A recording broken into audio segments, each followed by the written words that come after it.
पापा हो के कारा से मांगबा तू घर लोटा पनिया अकी करी कहल तुहार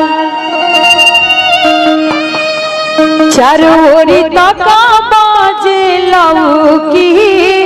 ना तहरो बबुनिया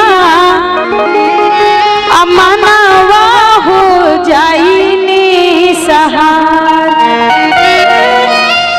कि पापा हो